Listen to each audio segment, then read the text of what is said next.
Puji nama Tuhan, Shalom, salam sejahtera dalam kasih Tuhan kita Yesus Kristus.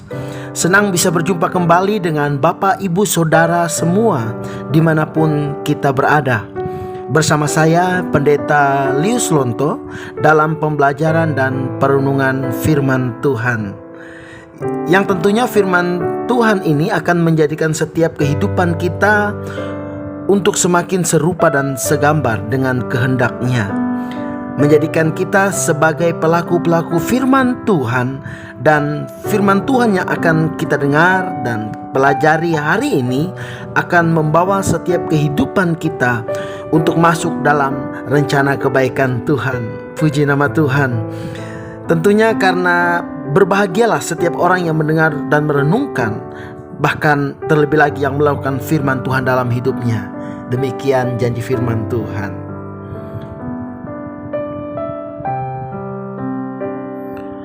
Hari ini kita akan masuk kepada pembahasan tema yang baru atau judul firman Tuhan yang baru untuk kita renungkan, di mana tema hari ini berbicara tentang diciptakan untuk kekekalan.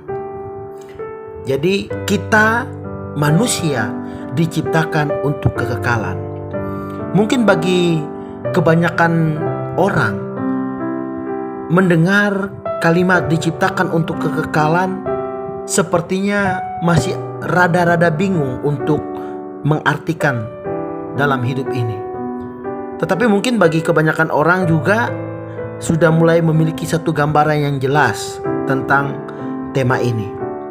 Nah, sebab itu untuk kita lebih mudah mengerti apa yang menjadi maksud atau tujuan tema pembelajaran kita hari ini tentang diciptakan untuk kekekalan, maka kita terlebih dahulu mengartikan arti kata kekekalan, saudaraku. Kekekalan atau dimulai dari kata dasar kekal. Kekekalan atau kekal itu berarti sesuatu yang tidak dapat binasa. Kekekalan bisa diartikan sesuatu yang panjang, yang tidak memiliki batas waktu.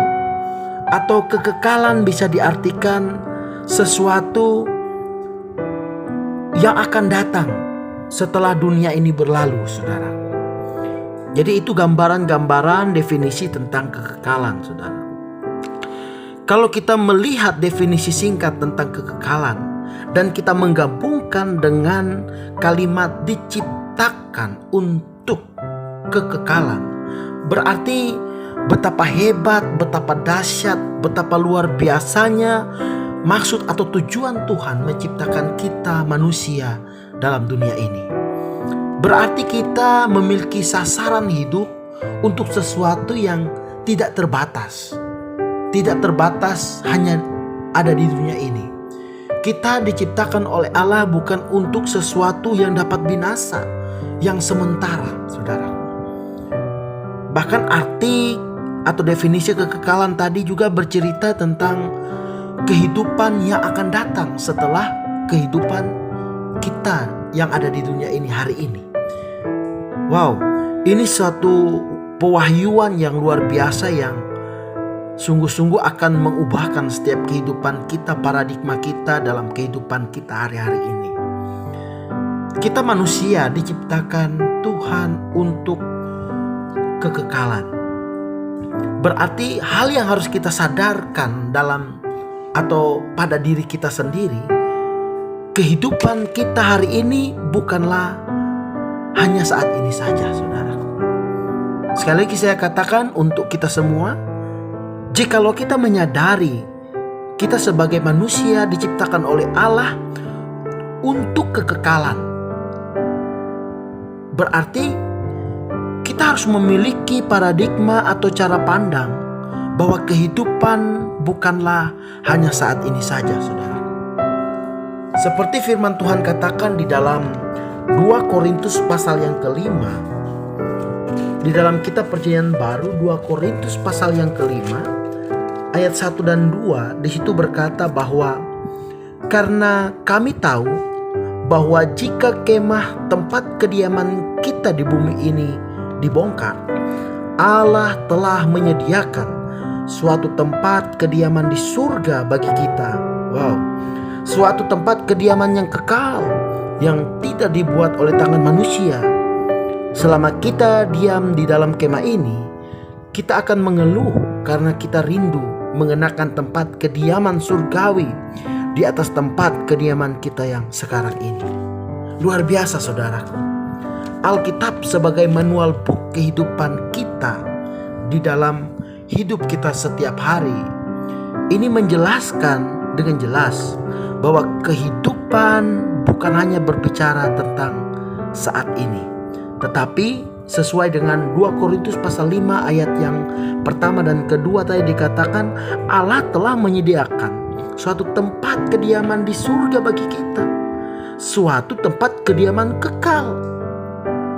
Puji nama Tuhan Bapak Ibu Saudaraku. Tempat kekal, yang dimana definisi kekal tadi kita sudah bahas. Kekal itu berarti sesuatu yang tidak terbatas. Kekal berarti sesuatu yang tidak dapat binasa. Kekal berarti sesuatu yang panjang tanpa batas waktu, saudaraku. Tuhan menyediakan tempat itu.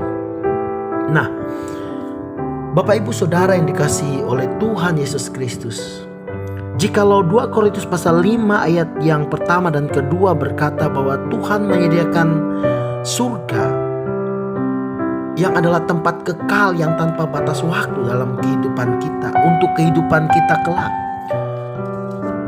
Lalu mengapa kehidupan kita di dunia ini ada kematian, ada akhir usia?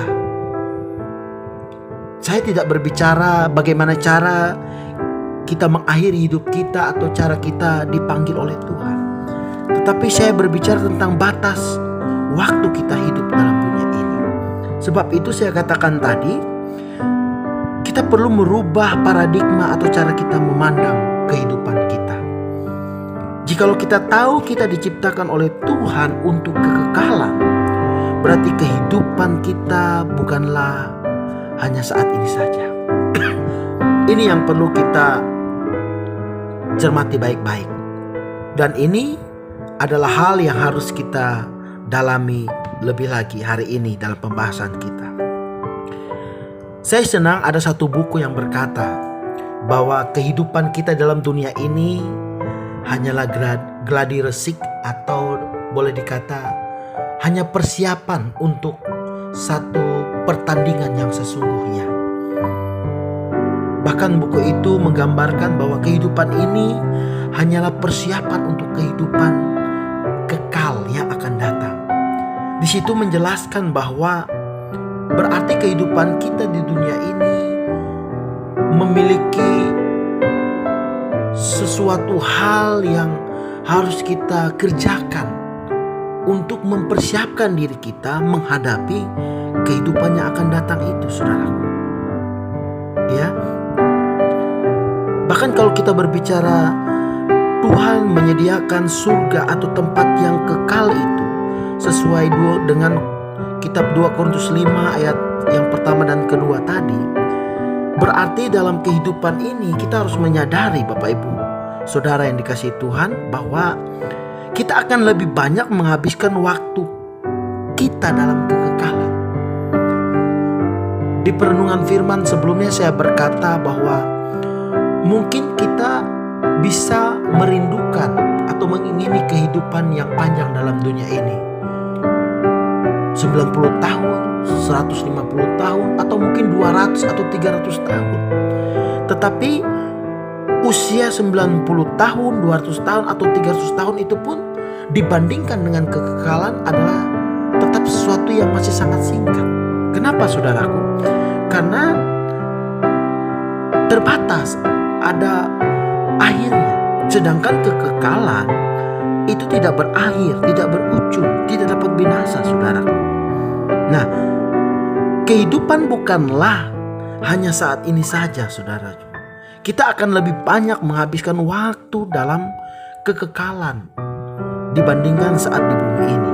Yang saya katakan tadi, entah berapa tahun kita mau hidup. Kita diciptakan untuk kekekalan. Nah, sebenarnya kalau kita berbicara kekekalan, saudaraku, apakah yang dimaksud dengan kehidupan kekekalan itu? Seperti apa sebenarnya hidup dalam kekekalan itu? Alkitab menggambarkan ada dua tujuan kita dalam hidup kekekalan kita kelak. Hanya dua pilihan dalam hidup kekekalan itu, saudaraku. Tadi Alkitab sudah menuliskan di dalam 2 Korintus 5 bahwa kekekalan itu berbicara surga, saudaraku. Tetapi ada satu sisi lain dari kekekalan itu. Ada kehidupan lain, tempat yang lain dalam kekekalan itu. Dan di dalam kitab Wahyu dikatakan bahwa kekekalan yang satunya adalah neraka, saudaraku. Jadi bisa kita simpulkan, kehidupan kekal itu ada dua alamatnya, saudara. Yang pertama surga, yang kedua adalah neraka. Nah, kalau saya bertanya Bapak Ibu sebagai orang yang percaya kepada Tuhan Yesus Kristus, sebagai orang yang beragama, yang selalu mendengar kebenaran firman Tuhan di setiap hari Minggu atau di setiap hari lewat YouTube, lewat rekaman khotbah dan lain-lain sebagainya. Jikalau saya memberikan pilihan, Bapak Ibu mau memilih kekekalan yang mana? Apakah mau masuk atau tiba di dalam neraka yang kekal atau surga yang kekal, saudaraku? Pasti bagi orang yang mengetahui kebenaran tentang surga dan neraka, sudah pasti akan memilih pergi ke surga, saudara. Kekekalan yang disebut dengan surga. Tidak ada orang di dunia ini kalau kita tanya akan pergi ke neraka, kecuali orang itu tidak tahu apa itu neraka, tidak tahu apa itu surga. Tapi itu kan sesuatu yang mustahil di dalam kehidupan kekristenan di akhir zaman ini, jikalau kita tidak bisa membedakan surga dan neraka. Bahkan mungkin orang yang memilih ke neraka, boleh saya katakan orang gila, saudara. Kenapa? Dia sudah tahu neraka itu adalah tempat penghukuman. Ada satu tempat yang tidak menyenangkan, di mana di situ ada siksaan, ada gertak gigi, ada tangisan yang tidak pernah berhenti, kata kitab Wahyu. Sedangkan surga adalah tempat yang indah, permai bersama-sama dengan Tuhan. Tempat di mana setiap orang-orang benar selagi dia hidup dalam dunia ini, hidup percaya kepada Tuhan Yesus Kristus di dalam imannya dan melakukan kebenaran-kebenaran yang Tuhan ajarkan. Pasti kita akan memilih surga.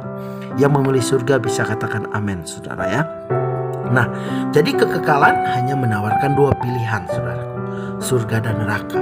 Bagi kita pengikut Kristus, pasti kita percaya, kita mau, kita rindu pergi ke surga yang permai. Tapi yang menjadi pertanyaan hari ini, apakah saudara dan saya benar-benar mempersiapkan hidup kita untuk masuk kepada kekekalan surga itu, saudara? Atau kita menjadi orang yang menolak Kristus, menjadi orang yang meninggalkan iman kita? Karena saudara harus tahu, hanya bagi orang-orang yang percaya kepada Yesuslah yang memiliki surga. Hanya orang-orang yang percaya kepada pengorbanan Yesuslah yang memiliki kekekalan surga itu, saudara. Sedangkan neraka adalah bagi kehidupan orang yang tidak percaya, tidak beriman kepada Yesus. Itu sudah paten. Firman Tuhan sudah menjelaskan, tidak ada keselamatan di luar Yesus. Tidak ada keselamatan di luar iman kepada Yesus. Nah, sebab itu Bapak Ibu Saudaraku, berbahagialah kita jikalau sampai hari ini kita tetap menjadi orang Kristen yang punya iman, percaya kepada Kristus. Kita harus pertahankan iman itu agar mahkota kekal yang Tuhan sediakan bagi setiap kita tetap menjadi bagian kita. Dan berbahagialah kita Dan saya bangga kepada Bapak Ibu Saudara, meskipun hidup sulit, terkadang iman Kristen kita ditantang, iman Kristen kita ini diperhadapkan dengan pilihan-pilihan, godaan-godaan, tetapi kita masih tetap memegang iman kita kepada Kristus Yesus. Haleluya. Bapak Ibu Saudara yang dikasihi oleh Tuhan Yesus Kristus, masih bersama saya Pendeta Lius Lonto. Diciptakan untuk kekekalan, saudaraku. Yang menjadi tema kita hari ini menjadi suatu perenungan yang dalam. Karena semakin dekat kita dengan Allah, maka semakin terlihat kecil hal-hal yang lainnya. Sekali lagi saya katakan, semakin dekat kita dengan Allah, hidup kita semakin kita bawa kepada kehendak Allah, maka semakin terlihat kecil hal-hal yang lainnya. Kenapa saya katakan demikian? Ini berbicara tentang fokus hidup kita dalam dunia ini. Apakah fokus hidup kita mengejar atau mempersiapkan diri kita untuk menghadapi dan memasuki kekekalan bersama dengan Tuhan di dalam surga itu? Atau fokus hidup kita hari-hari ini mengejar perkara-perkara yang sebenarnya tidak mempersiapkan kita untuk masuk kepada kekekalan itu, saudaraku? Karena sekali lagi ini saya katakan berbicara tentang fokus, saudara. Karena bila hidup kita berfokus pada kekekalan, saudara, maka otomatis nilai-nilai hidup kita akan berubah. Dimulai dari standar gambar diri kita, self-image kita. Tentunya bukan lagi berbicara hal yang duniawi, barang-barang mahal, barang-barang branded, pencapaian karir, pujian dari orang lain, penilaian dari orang lain. Tetapi apa kata Tuhan tentang diri kita? Standar hidup kita, gambar diri kita berbicara tentang apakah hidup saya menyenangkan Tuhan atau tidak. Itu yang menjadi standar gambar diri kita. Jikalau kita fokus kepada kekekalan, saudara. Karena kemurtatan terjadi, surga menjadi hilang dari setiap hidup kita yang seharusnya jadi bagian paten dalam hidup kita. Karena fokus kita bukan mempersiapkan diri kepada kekekalan. Akhirnya ada kemurtatan terjadi, ada penyangkalan iman terjadi. Sehingga karena mengejar standar gambar diri yang keliru, yang bukan seperti Alkitab katakan, yang dimana Alkitab ini sering saya ilustrasikan sebagai manual book hidup kita, petunjuk tentang hidup kita. Pemurtatan terjadi hanya karena harta. Kita bisa mengabaikan Tuhan, menjual iman kita. Hanya karena pasangan hidup kita bisa menjual iman kita. Hanya karena mobil, hanya karena pria ganteng yang memiliki mobil, punya kekayaan, akhirnya kita menjual iman kita demi perkara-perkara yang sementara yang dapat binasa. Sedangkan Alkitab katakan kita diciptakan untuk kekekalan bersama dengan Tuhan di dalam surga itu, saudara. Nah, sebab itu kita harus hidup dalam dunia ini fokus kepada kita mempersiapkan hidup kita. Karena saya katakan tadi bahwa kehidupan kita di bumi ini hanyalah gladi resik, persiapan, mempersiapkan diri untuk menghadapi kehidupan yang sesungguhnya, saudara ya. Jadi fokus hidup kita kepada kekekalan tadi saya katakan akan merubah gambar diri kita. Jikalau hari-hari ini kita menganggap perkara-perkara dunia adalah standar hidup kita, kita berkata saya harus mencapai semua yang ada di dunia ini agar orang bisa melihat saya, menghormati saya. Kita berubah. Kalaupun kita mencapai dan memperoleh hal-hal yang sementara dalam dunia ini, apapun bentuknya, nama baik, jabatan, karir, harta, pasangan hidup, dan banyak sebagainya, itu bukan karena menjadi standar hidup kita dalam dunia ini sebagai orang percaya, tetapi karena kita mau Tuhan dipermuliakan lewat pencapaian-pencapaian hidup kita itu, saudara. Amin, saudara ya. Semakin dekat kita dengan Allah, maka semakin terlihat kecil hal-hal yang lainnya. Ini bukan hanya berbicara fokus pada nilai kekekalan tentang diri atau gambar standar hidup kita, tapi ini juga akan mempengaruhi cara kita mengelola segala sesuatunya. Mungkin bagaimana cara kita mengelola keuangan kita, ya, cara menggunakan waktu kita, cara mengelola atau membangun hubungan dengan orang lain, cara kita mengatasi karakter kita menghadapi tekanan, proses. Kita kadang diberikan pilihan dalam hidup ini, di dalam waktu, dalam keuangan, ekonomi kita, atau dalam kita membangun hubungan, bergaul dengan orang, atau saat kita menjalankan hobi sekalipun. Terkadang ada masalah-masalah yang terjadi dalam kehidupan kita, ada tekanan-tekanan, ada proses, ada ujian-ujian terjadi dalam hidup ini. Apakah kita bisa mengelola segala sesuatunya seperti seorang yang memiliki cara pandang untuk mempersiapkan kehidupannya bagi kekekalan? Atau kita merespon segala sesuatunya dalam waktu hidup kita, pengelolaan keuangan kita, hubungan, karir kita, hobi kita, dan lain-lain sebagainya dengan cara kita sendiri. Kalau kita punya waktu, kita menghabiskan waktu hidup kita dengan hal-hal yang terlihat secara ukuran manusia sia-sia. Atau mungkin sesuatu yang kelihatannya bermakna, tetapi tidak mendatangkan kemuliaan bagi nama Tuhan. Pengelolaan keuangan, kita diberkati, kita dilimpahi secara finansial, tetapi kita tidak pernah membawa kemuliaan Tuhan. Lewat kekayaan kita tidak pernah mempermuliakan Tuhan. Bahkan mungkin keuangan hanya bisa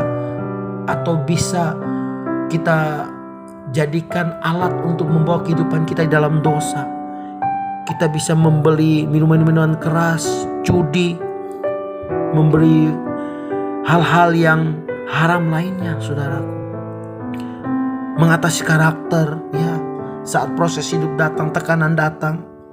Apakah kita memilih mengatasi permasalahan itu dengan cara hidup anak-anak Tuhan dalam ketekunan, kesabaran, pengendalian diri, penguasaan diri, agar orang dapat melihat karakter Tuhan dalam kehidupan kita? Atau kita hidup dalam karakter lama, manusia lama kita, yang penuh dengan pemberontakan, kejahatan, kekasaran, bahkan keinginan-keinginan dosa lainnya. Bahkan banyak hal yang lain yang bisa saya ilustrasikan, tetapi karena mengingat waktu, kita butuh waktu yang panjang.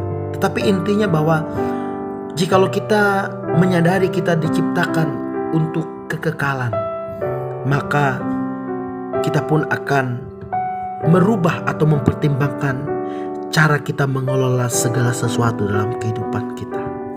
Nah, Bapak Ibu Saudara yang dikasihi oleh Tuhan Yesus Kristus, tadi saya katakan semakin dekat kita dengan Allah, maka semakin bijaksana pastinya kita mempersiapkan hidup kita menghadapi kekekalan. Karena hidup ini hanya sementara. Tentunya kita akan menginvestasikan segala aspek hidup kita untuk kekekalan, yang dimana kekekalan itu tanpa batas waktu. Haleluya.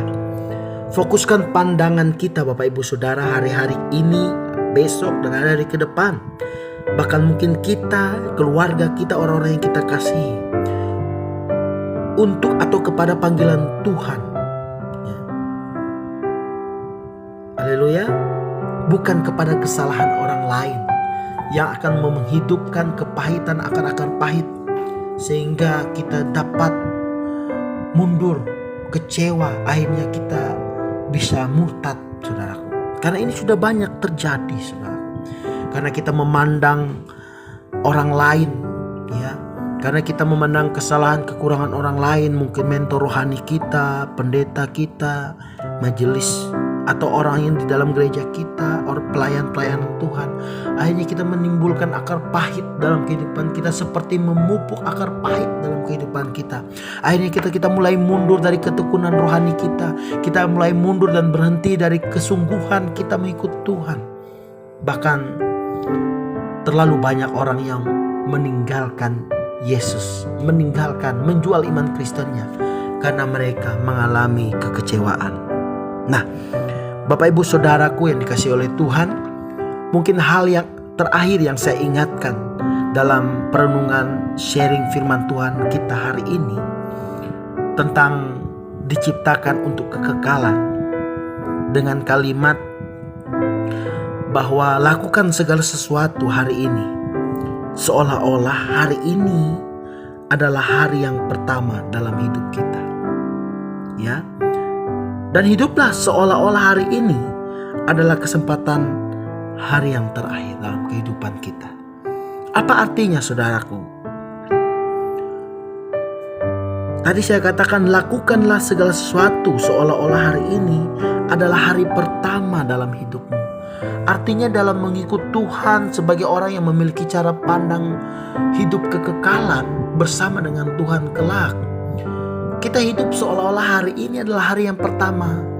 Artinya kita melakukan hal-hal yang benar-benar merupakan atau seperti menginvestasikan kehidupan kita untuk masa kekekalan itu. Tanpa lelah, tanpa tawar hati, tetap berjuang, tetap bersemangat. Bahkan di kalimat terakhir yang saya pesankan tadi, hiduplah seolah-olah juga hari ini adalah hari terakhir untuk kita hidup.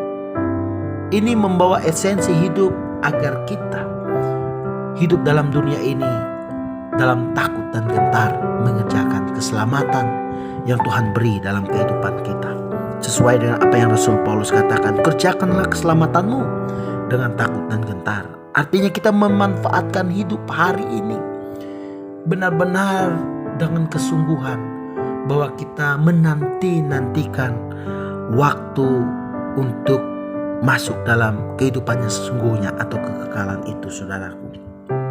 Bapak Ibu Saudara yang dikasihi oleh Tuhan Yesus Kristus, saya berdoa untuk kita semakin memahami kebenaran firman ini, bahwa kita diciptakan untuk kekekalan, bukan untuk perkara-perkara yang sementara, bukan untuk kehidupan yang sementara yang dapat binasa, saudaraku.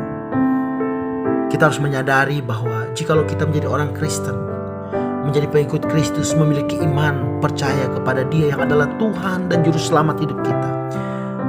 Tahukah saudara, ini anugerah yang besar yang kita terima, yang dimana tidak semua orang yang ada di dunia ini menerima anugerah ini. Sebab itu jangan sia-siakan anugerah itu. Ini mahal, saudara. Coba saudara renungkan, dari sekian banyaknya orang yang ada di kota Anda, tempat Anda tinggal, tidak semuanya menjadi orang yang percaya kepada Yesus. Benar bukan? Coba Bapak Ibu Saudara adik-adik renungkan sekilas. Tidak semua orang bisa percaya kepada Yesus. Atau mungkin di dalam keluargamu sendiri ada yang menjadi orang yang menjual iman Kristennya demi pasangan hidupnya. Bahkan ada orang-orang yang saudara diinjili, dilayani, didoakan. Mereka melihat mujizat Tuhan, mereka mungkin mengalami mujizat Tuhan, tetapi mereka tidak mau percaya bahwa Yesus adalah Tuhan Juru Selamat yang mempunyai kekekalan itu. Kenapa, saudara? Karena firman Tuhan katakan mereka bukanlah orang-orang yang dipanggil, dipilih dan ditetapkan Tuhan untuk diselamatkan. Mereka bukanlah orang-orang yang dipanggil, dipilih dan ditetapkan Tuhan untuk bersama-sama dalam kekekalan di surga dengan Tuhan. Karena itu betapa harus bersyukurnya kita jikalau hari ini kita menerima anugerah keselamatan di dalam Tuhan Yesus Kristus melalui iman kepada karya salib itu. Saya percaya bahwa Tuhan akan memampukan setiap kita untuk memahami rahasia bahwa kita diciptakan untuk kekekalan bersama Tuhan di dalam surga. Haleluya. Tuhan Yesus memberkati. Haleluya. Bapak Ibu Saudara yang dikasihi oleh Tuhan Yesus Kristus, demikian pembahasan topik firman Tuhan kita saat ini. Kita tetap berdoa agar Tuhan melimpahkan anugerah-Nya untuk menolong agar memampukan kita menghidupi setiap kebenaran firman yang sudah kita dengar bersama-sama tadi. Bila firman Tuhan yang Bapak Ibu Saudara dengar sungguh memberkati kehidupan Anda semua, kiranya kita bisa bersama-sama untuk bisa menjadi berkat bagi orang-orang lain yang kita kasihi, orang yang ada di sekitar kita, bahkan mungkin orang-orang yang jauh dari setiap kehidupan kita. Bisa melalui cara-cara yang sederhana, mungkin bisa membagikan atau men-sharekan melalui sosial media kita masing-masing, mungkin lewat Facebook, WhatsApp, Instagram, dan lain-lain sebagainya. Bapak Ibu Saudara yang dikasihi Tuhan, senang bisa berjumpa dengan Bapak Ibu Saudara semua, dan berdoa kiranya Tuhan mempertemukan kita di hari-hari yang akan datang dengan materi tema firman Tuhan yang baru. Kiranya Tuhan Yesus memberkati kita semua. Shalom.